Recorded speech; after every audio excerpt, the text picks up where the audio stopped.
Good day. Our program will begin in just a moment. Good day. Our program will begin in just a moment. Good day. Welcome to Advocacy Anywhere, Israel at War, a series featuring programs surrounding the evolving situation in Israel and the region, understanding the impact around the world, and sharing action items you can take from wherever you are. Over the weekend, Iran launched a wave of missile and drone attacks on Israel, resulting in at least 24 deaths, hundreds of injuries, and extensive damage. Israel has now further intensified Operation Rising Lion, striking dozens of additional targets tied to Iran's nuclear and military infrastructure. Joining us today to provide insights and updates from the ground are AJC Jerusalem Director, Lieutenant Colonel Reserve Avital Leibovich, and AJC Chief Impact and Operations Officer Casey Custon. After we hear from Avital and Casey, we'll be joined by three more of AJC's experts, Jason Isaacson, Shira Lowenberg, and Simone Radan Ben-Zaken, to discuss the war's impact as well as responses from around the globe. Following these updates, we will take your questions. You may email your questions to questions@ajc.org, questions is plural, or you can use the Q&A feature in Zoom. Casey, the floor is yours. Thank you. Good afternoon, everyone. Thanks for joining us today as we examine the current status of Israel's operations to dismantle and destroy the Iranian threat and the global impact of this war. If you were with us for Friday's program, you heard initial updates from Avital. And as events have continued to unfold, including the devastating retaliatory attacks on Israeli civilians, Avital will today share additional updates and analysis. For those who are not familiar, Avital is also a lieutenant colonel in the reserves. She was called up for duty when Israel's operations began last week. Avital, thank you for your service. Thank you for joining us.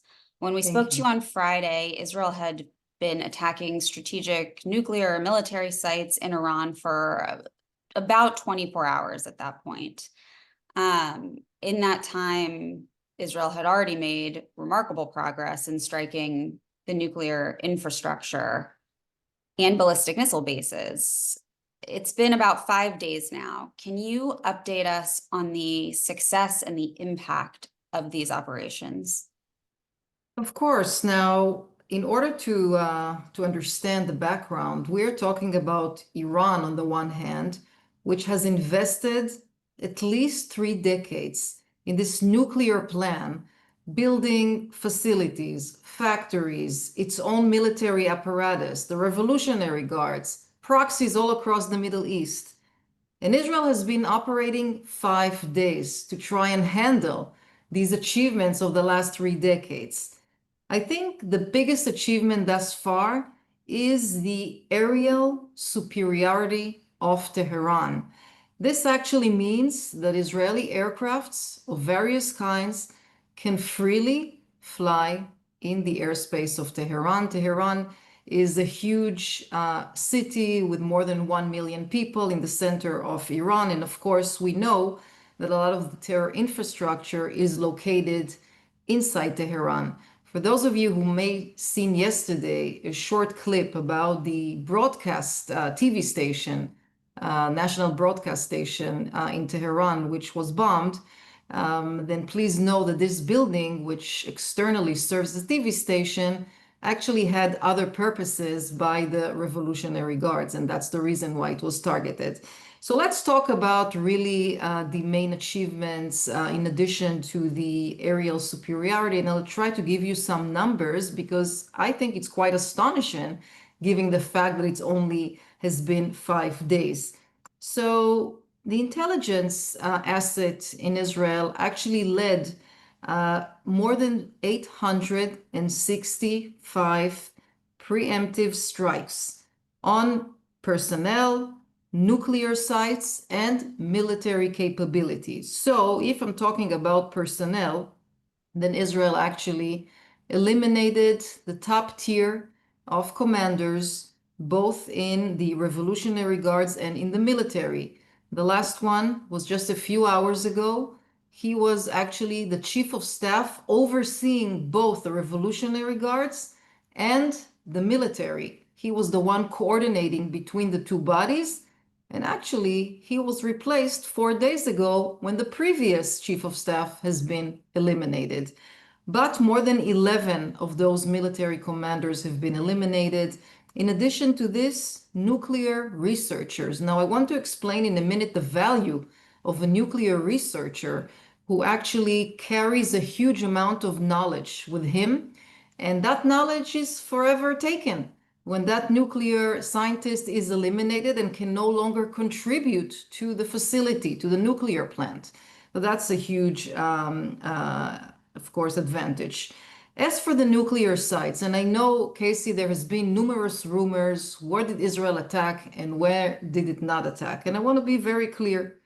Israel attacked Isfahan. Israel attacked Natanz. Natanz is the largest uranium enrichment plant, and according to the IAEA Director General from yesterday, what he's saying is that 15,000 centrifuges that are in Natanz are no longer operational.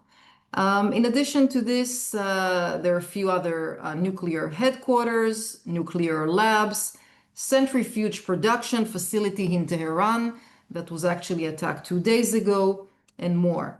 So basically, when we talk about the nuclear capacity, and we know Fordo and Isfahan and Natanz, these are not just the main areas, because each and every area like that has a lot of a chain, a huge chain, very long chain of other factories which produce different components. It's enough that one component is missing from this chain that this plan is actually going down the drain. The third issue is the military capabilities, because in order to reach airspace superiority, you need to attack some military capabilities. So of course, the air defense missile sites were the first ones to be attacked. But not only that, I can tell you that the airfields, the ones who serve as a platform for the jets, Iran has jets as well. So Israel attacked the Hamdan and Tavzir airports, the fuel terminals near Port Bandar Abbas. Those of you who remember Bandar Abbas from the smuggling of a huge ship with weapons called Karin A, 25 years ago, this is exactly that port. In addition, Iran has a major explosive production facility, which Israel attacked as well. And the Broadcast Authority, which, as I said, not only was a part of the Muslim Brotherhood, but also called for genocide against Israel publicly numerous time and time again. So I would say these are, in large, the main achievements that can be public. There are a lot of other achievements that cannot be public. I do want to add that Mossad is working on the ground in Iran that has been approved for publication, basically creating little bases where drones can be operated and other operations as well. And I think we'll hear maybe more publicly in the coming days of these amazing achievements by Israel. Thank you. One question we've heard over the past few days is, what exactly does success look like here? Israel has been clear its objectives are not regime change, but as you mentioned, without fully being able to penetrate down to the Fordo facility, which is many, many meters underground, can Iran's program be truly degraded enough that it no longer poses an imminent threat to not just Israel, but to global security? Can you help us understand, Avital, what the objective of this war is?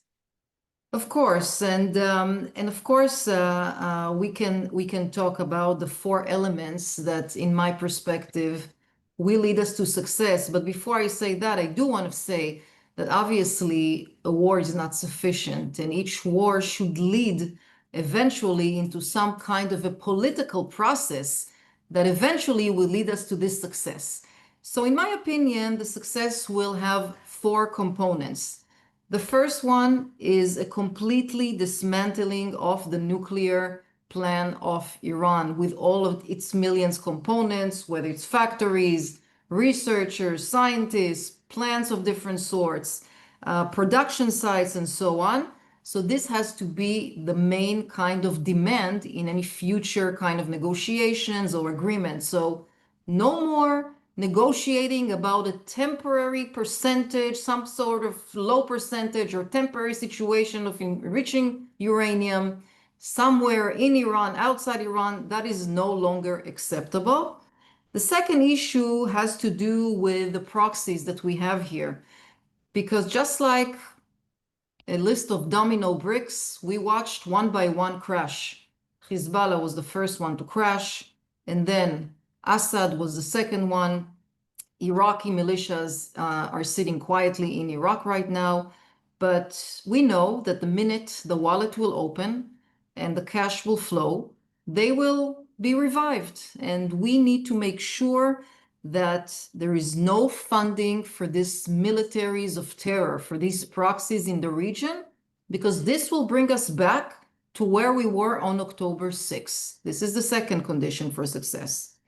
The third one talks about a freedom of movement, both in the air and in the sea, because that freedom of movement has been paralyzed for the last almost 2 years. And this is a global issue, because Israel's procurement and assets through the Red Sea makes only 20% of the shipping of Israel. Actually, it's most of the world who uses these channels in the Red Sea.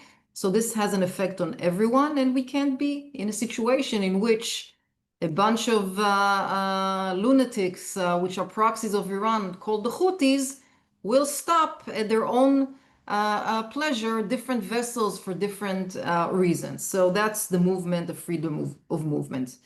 And the final thing, I would say, the fourth condition of the successes would be a total dismantling of the ballistic missiles. Now, one of the achievements that you asked me before about the achievements, one of the achievements that Israel has is actually dismantling 1/3 of the launchers. This is a huge achievement, 1/3 of the launchers, because the bottleneck of firing a ballistic missile has to do with the availability of a launcher. Because what good does it do if you have so many missiles, but you don't have the actual launchers to launch them from? And 1/3 in just a couple of days, this is really a huge success. But the missiles that Iran has are quite a lot. I'm talking about thousands. Their capabilities are deadly, because as Claire said in the opening, we lost lives of 27 Israelis and almost 600 Israelis were wounded. And these are missiles which can carry hundreds of kilograms, but it's not enough. They can also reach geographically Europe. So in the future agreement, the issue of ballistic missiles need to be dismantled completely. These are the four elements of success. Now, I do want to say that at this point of time, and when we spoke on Friday, we were in a different place. The military pressure was just at the beginning. Today, 5 days later, what I'm seeing is a huge dilemma of Khamenei, the supreme leader of Iran. He needs to make up his mind whether he is going to some sort of a survival fight and continuing to fire missiles to Israel and drones and maybe different elements. And this means that this is some sort of a war of attrition he will lead with Israel, or he's climbing down the tree and he's saving his regime. So this is a huge dilemma for Khamenei these days.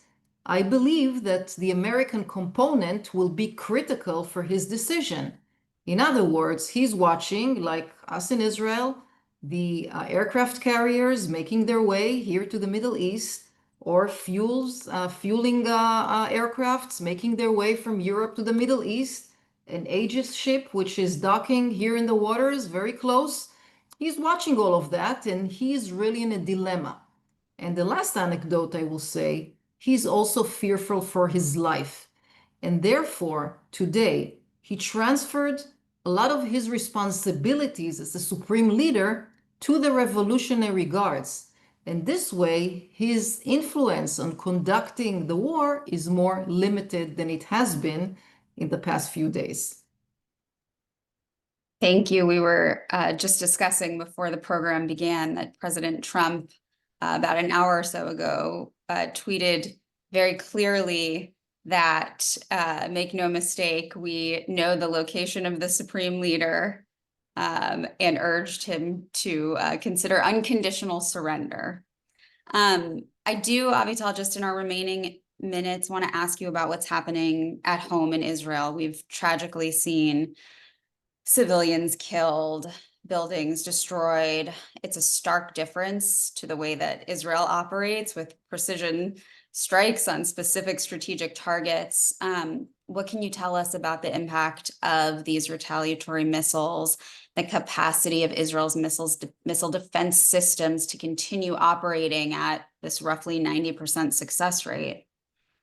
So Israel has a three-tier air defense system, which has been operational in this kind of mode since 2012. So for the past 13 years, basically, it's all Israeli developed and produced.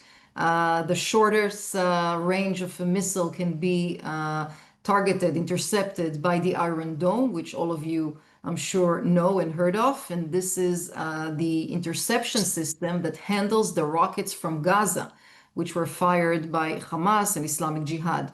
The second tier has to do with the medium range interceptors. It's called David Sling. And the third range of tier, it's called the Arrow 2 and Arrow 3. This is the most advanced intercepting systems that we have.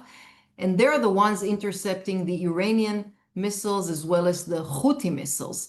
I do want to say, though, that there are two American batteries, air defense batteries called THAAD, T-H-A-A-D, which have been located in Israel in the past year.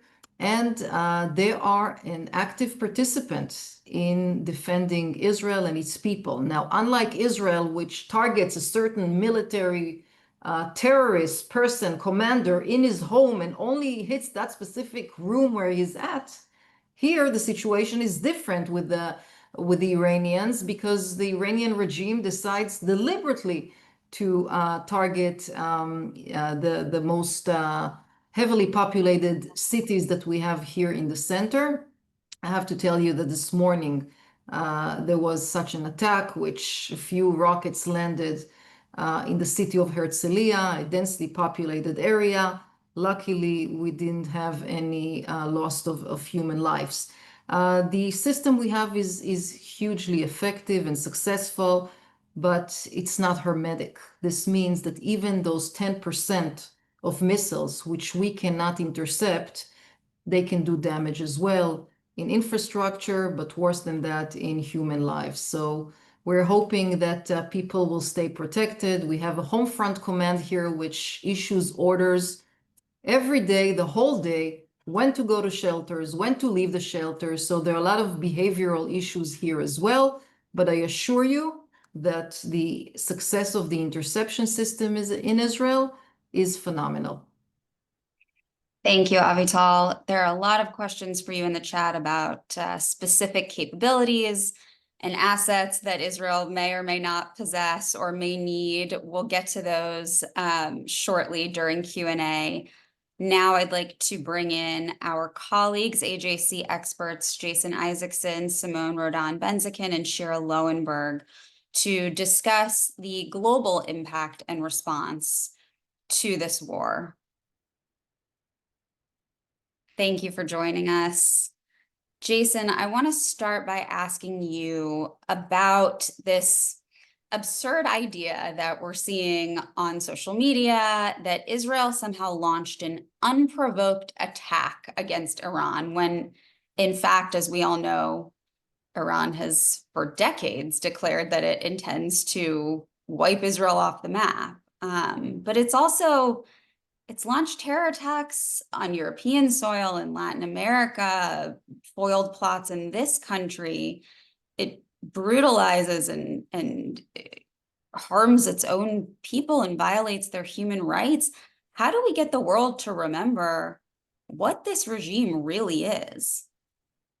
Oh, thanks for asking, Casey. It is perplexing and maddening that there are people who will say such things. And not only the media, I recall seeing a statement by, I think it was the foreign minister of Poland, who used the word unprovoked in describing Israel's actions against a highly provocative Iran. Yes, as you say, for decades, Iranian leaders have been trumpeting their desire to destroy Israel, not to kill Jews, to deny the Holocaust, but to destroy Israel, the little Satan. And if they could not get to the great Satan America, they would get to Israel and do the job as quickly as they could. You had, going back for decades, actions carried out by Iranian agents, IRGC, Hezbollah fighters, the bombings of the Israeli embassy in Buenos Aires in 1992, the bombing of the Amia building, the Jewish Community Center in Buenos Aires in 1994,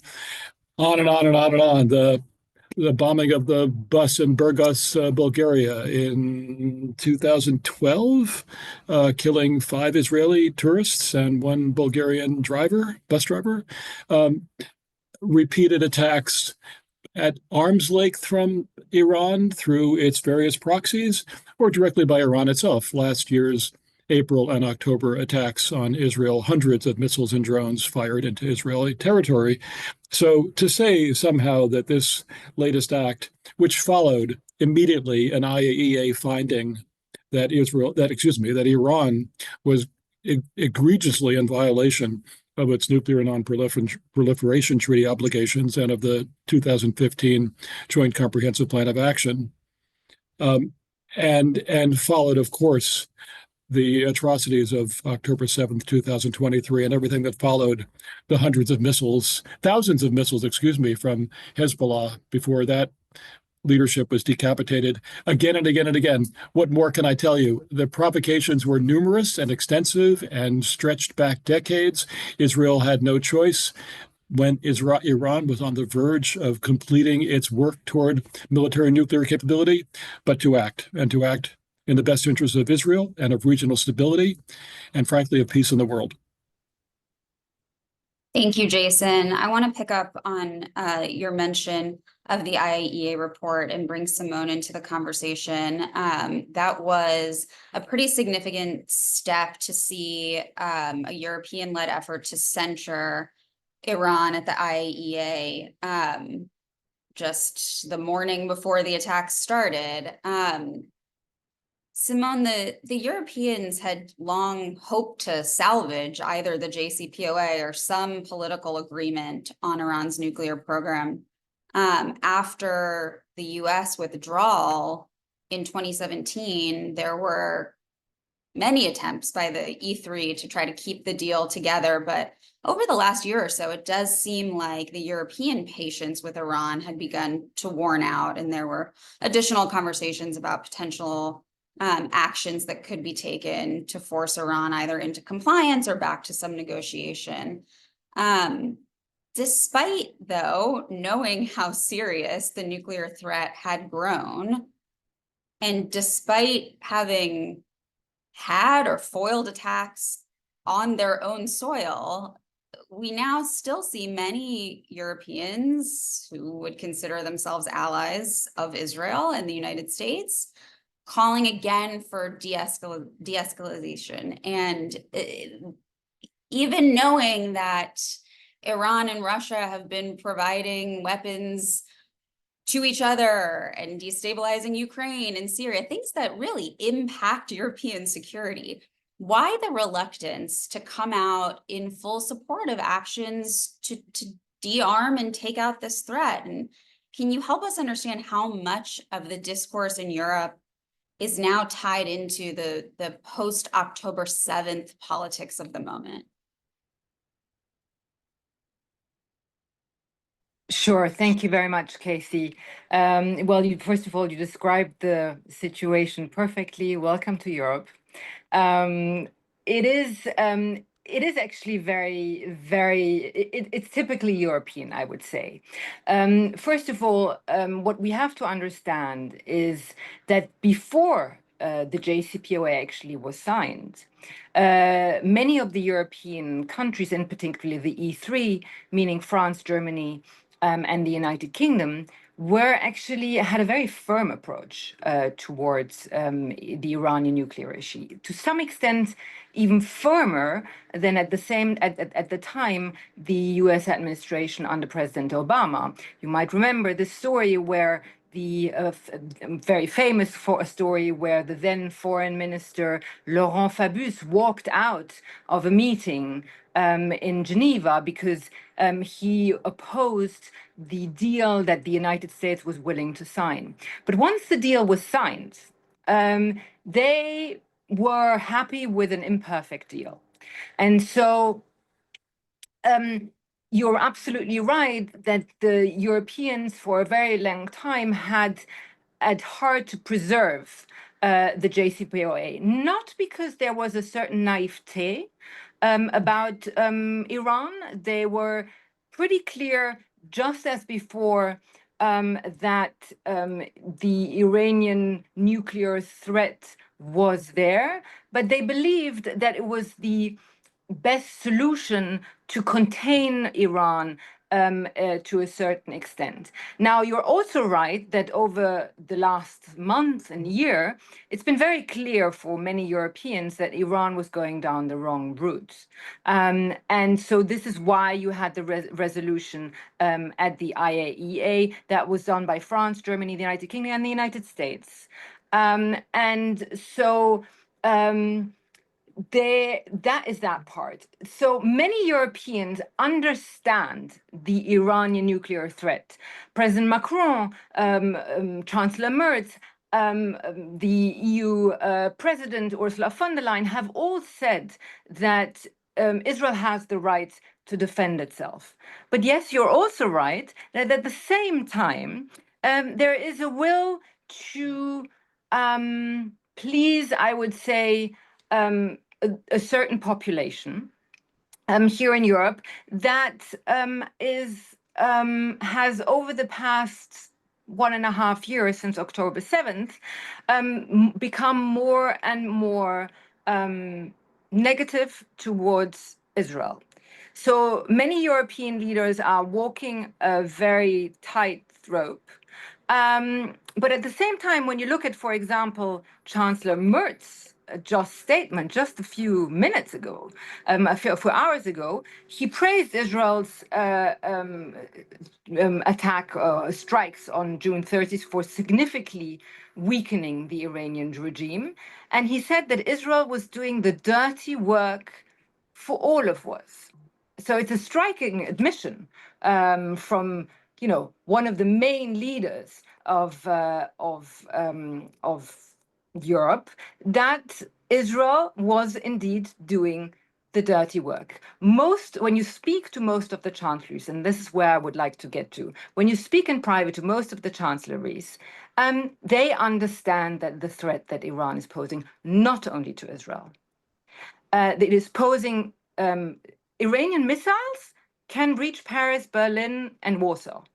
Iranian missiles are posing a very concrete threat to our ground.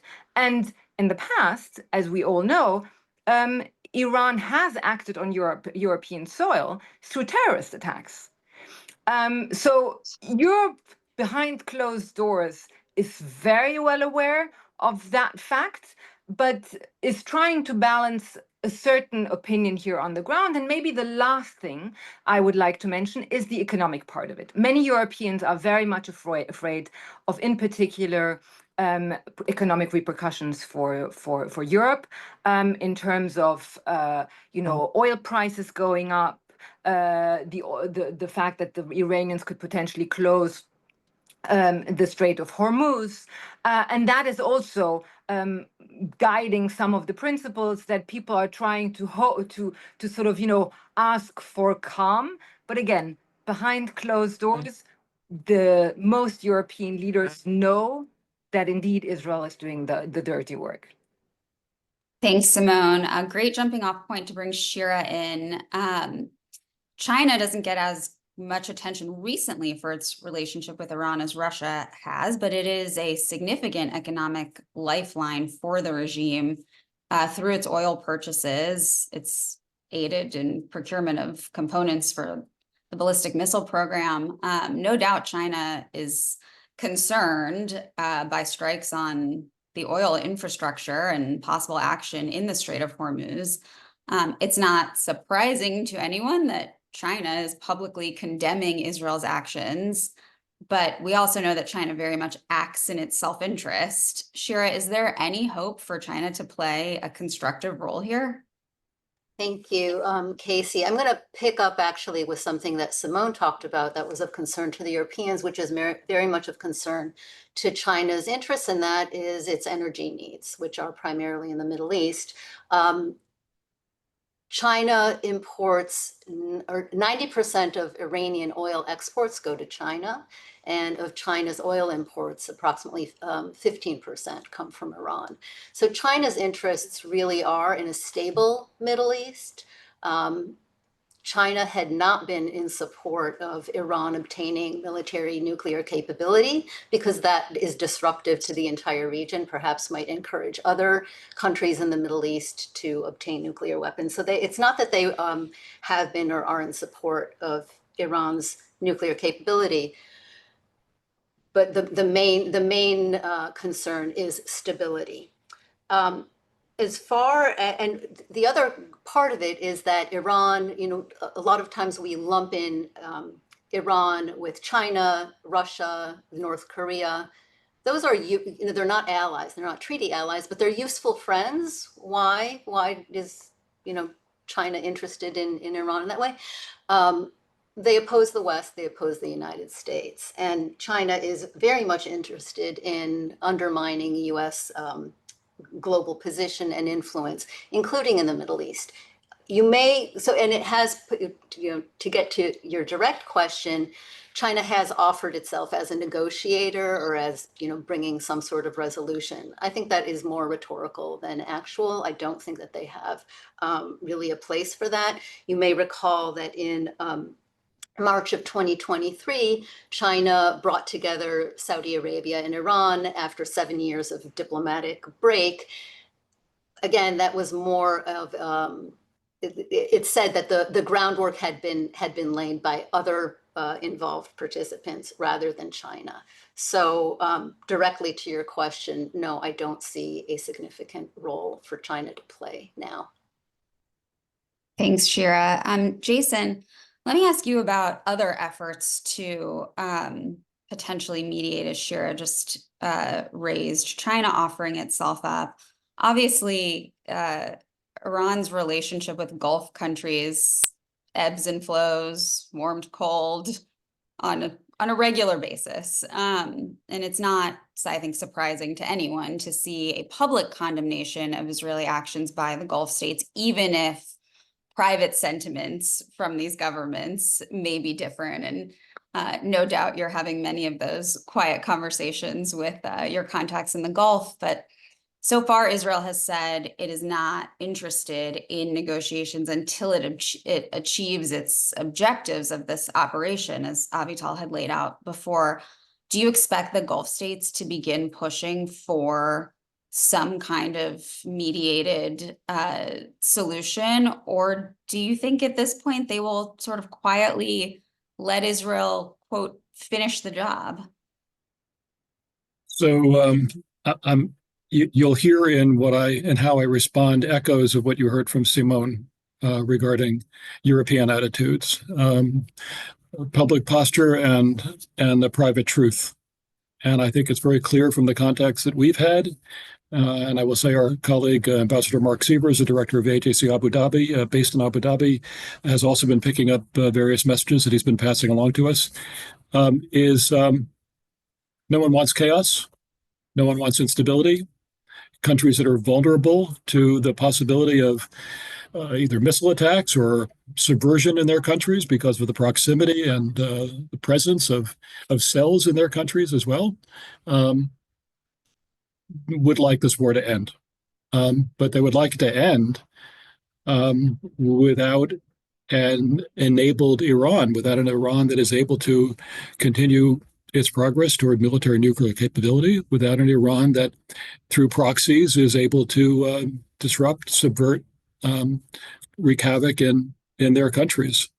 But no tears will be shed for the loss of leaders of the IRGC and the Iranian military, the leaders of the Iranian regime, a brutal theocracy, which has no friends across the Gulf, but countries that want, for stability purposes, and to exercise some leverage, want to have some contact with the Iranian regime, but would be very happy, and they will tell you this privately, to see it ended and replaced by a democratic Iran that no longer has its hands on the throat of the Iranian people. These are countries that are vulnerable. They are countries that want to advance their economic interests. The Vision 2030 of Crown Prince Mohammed bin Salman in Saudi Arabia, which requires stability in the region. They would all like this to be over, but they do not want a further empowered Iran. And do I expect? But circling back to the part of your question, do I expect them to play any role in mediation? I do not. I expect them to keep their heads down, continue making statements saying that they are against this aggression for protective purposes, but would like it to be over, but over in a way that the Iranians are weakened, would be in their interest. The common thread here from all our various regional experts is that Iran is a global problem. This is not just an Israel issue. And, it seems almost like a lifetime ago. It was 3 US administrations ago, but it wasn't actually that long ago that the world was pretty united in preventing a nuclear Iran. When you think back to UN Security Council Resolution 1929 in 2010, which enacted punishing sanctions that really crippled the regime financially in order to get them to negotiate. And yet, even after the signing of the JCPOA, Iran was almost never in full compliance. So why can't we get that same level of global unity towards the Iran issue now? I asked that to any of you who want to answer. I'll jump in at least. When Asia is, of course, very, very diverse, but I think that there are many, because of October 7th and because of the very, in many of the countries, the negative stance that many have taken against Israel because of the war in Gaza, it makes it that much more difficult now. And of course, I'm not justifying that at all, but it makes it that much more difficult to support Israel, no matter the righteousness of its actions. So I am certainly seeing that. Yeah, maybe one thing is, to some extent, I think it's pretty symbolic of the state of the world we're currently in. There is not one single issue. Forget this one. There's not one single issue where the world can actually come together these days. They have not been able to come together on the issue of Ukraine. They have not been able to come on the issue of climate change. There is not one single issue. And I think it's part of the challenge that we are currently operating in.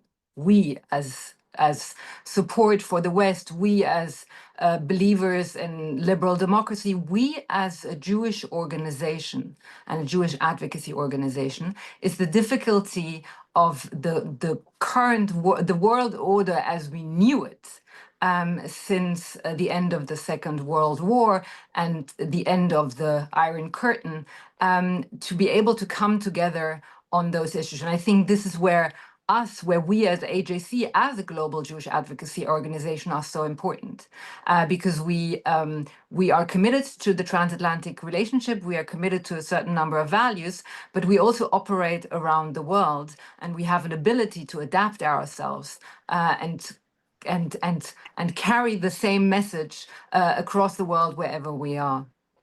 Yeah, can I just say I really appreciate the way you just framed that, Simone, and I will also say that what you quoted before from Chancellor Merz of Germany, where I happen to be speaking to you, was so clarifying so crystalline in the pure expression of truth. Truth has been a commodity in very short supply, and to have more leaders around the world express the truth openly would be a great advantage, and something that we will continue to push for as we express the truth through our own channels as well. Thank you all. I want to ask one last question to the three of you before we turn it over to audience questions. And that is about the role of the United States and subsequently the role of AJC. So President Trump has been clear he wants to end wars. But in recent days, he's also been clear that he gave Iran a chance to negotiate. They couldn't make a deal. Iran is now threatening attacks on U.S. interests to retaliate against any country that aids Israel in its self-defense. I mentioned earlier the tweet this morning from the president about unconditional surrender. We know it's difficult to sometimes predict this administration, but I will ask you all to perhaps engage in some speculation. First, what should the U.S. do next?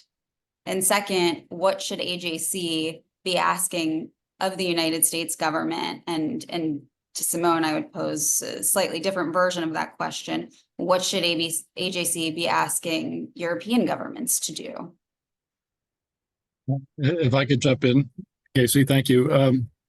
What we should be asking the U.S. administration to do, and what we are asking the U.S. administration to do, is to continue its support for Israel, its longtime reliable democratic ally.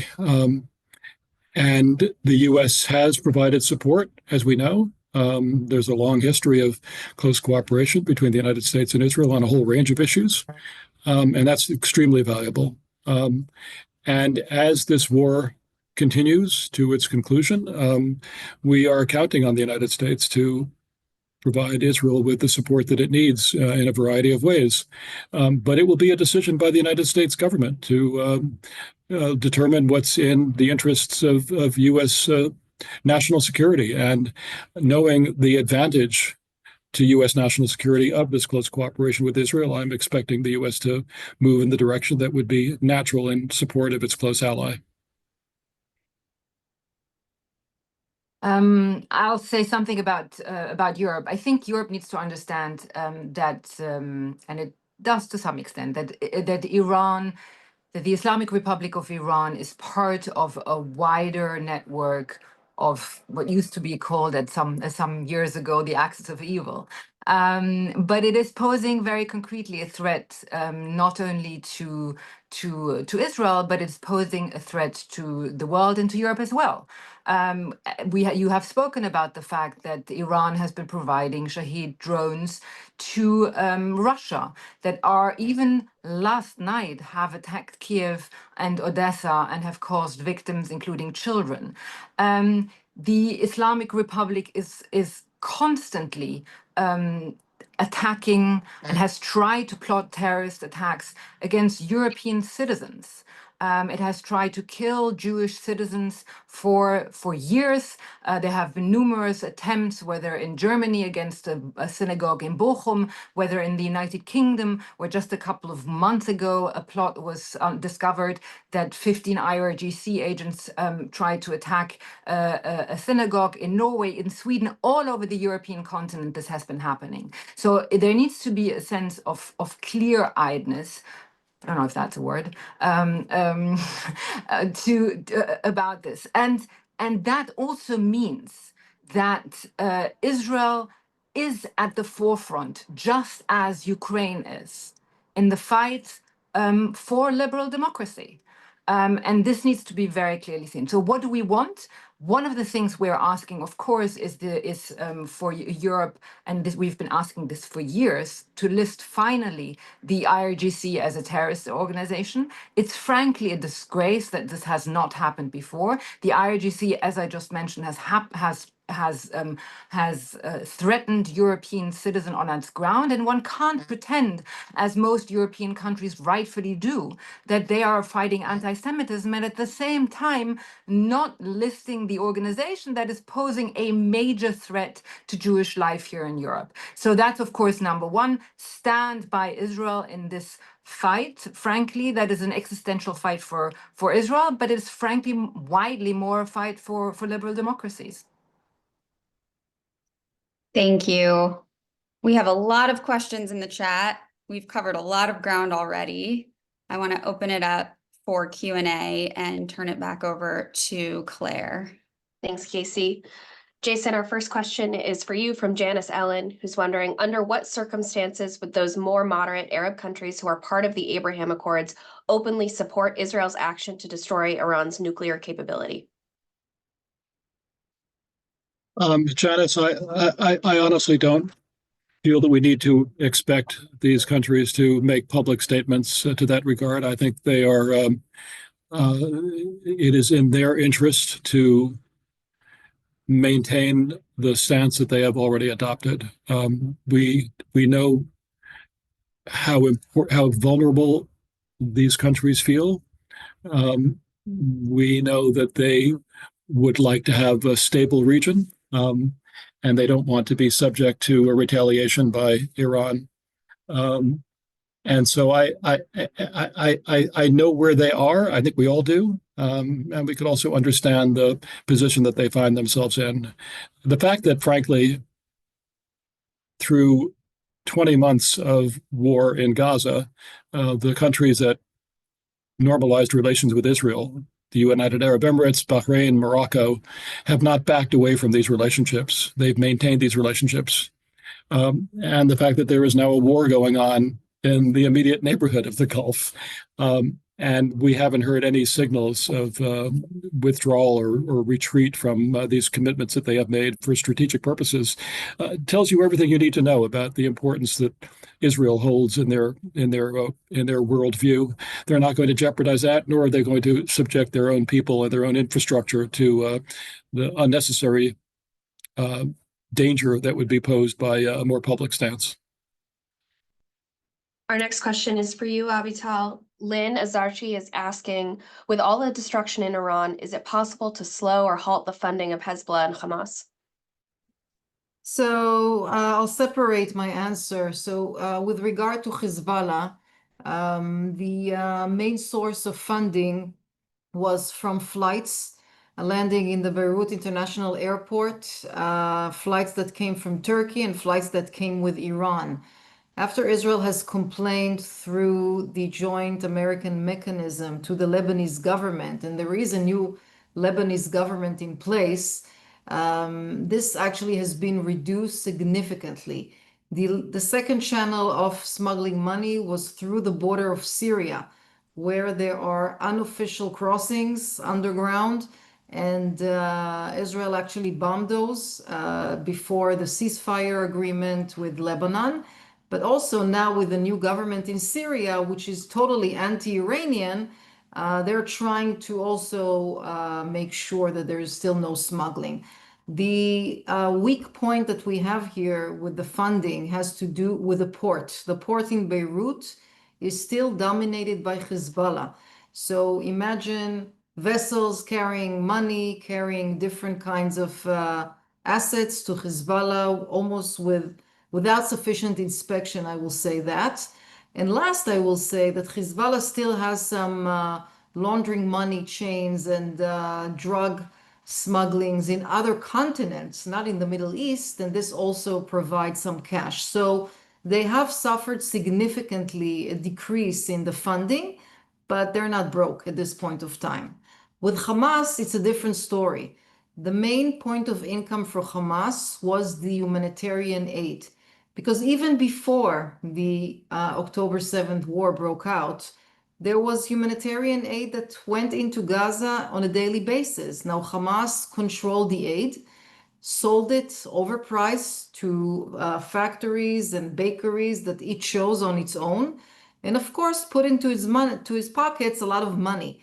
And therefore, the leadership of Hamas living in Doha in 7-star hotels, which can only exist in Doha, in Qatar, they're millionaires. If you check their public official bank accounts, the public statements about their bank accounts, you will see that they're all millionaires. So this is the main source of income.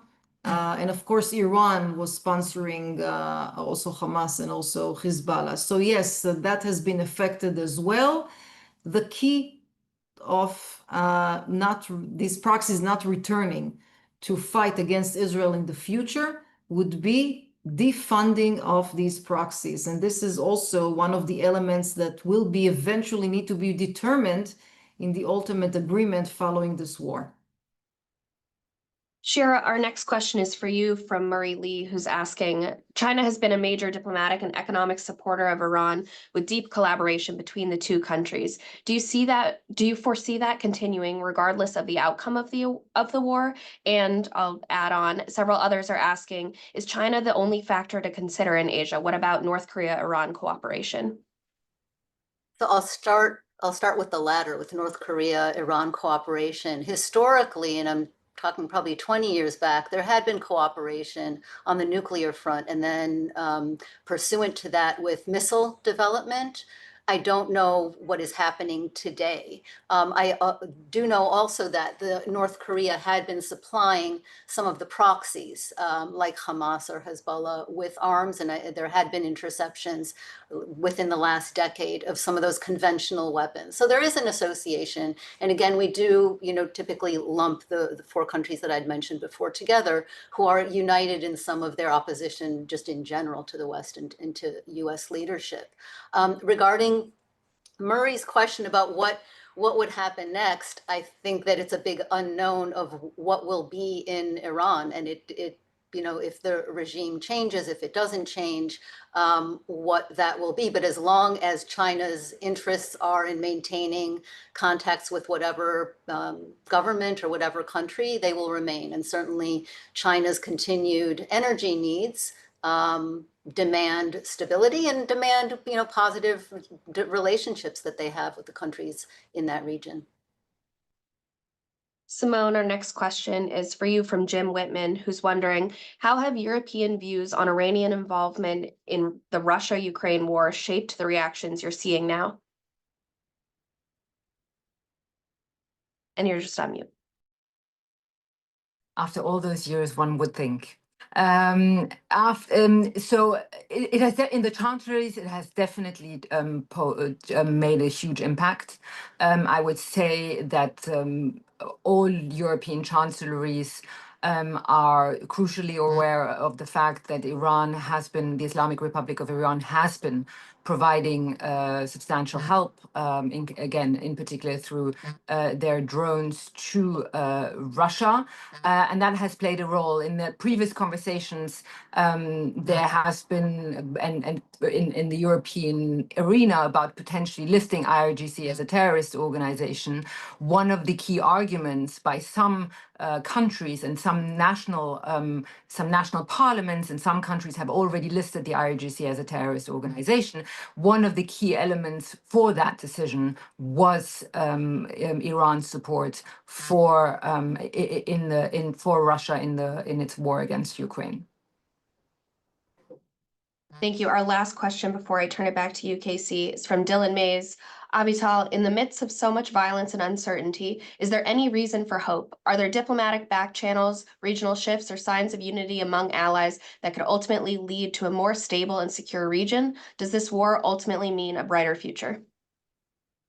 I'm an optimist, and I believe most of the people that live in Israel have no choice but to be an optimist.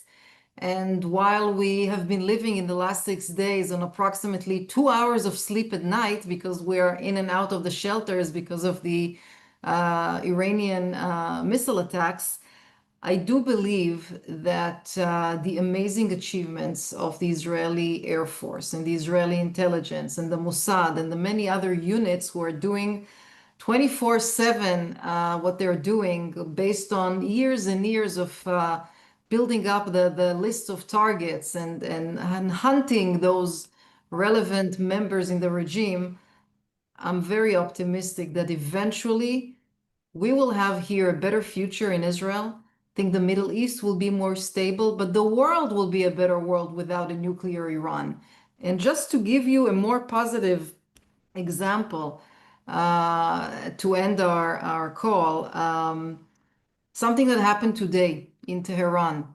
On wipers of cars in Tehran, in the middle of the city, there was placed a one-page brochure, not by Israel, just Iranians put a one-page brochure. And it reads, the beginning, it's in Persian, of course, I'm translating to you, the beginning of the revolution of the suppressed. This is the end of the tyrant and suppressing regime of the Republic, the Islamic Republic. Go to the streets and to the city square because our future is at stake.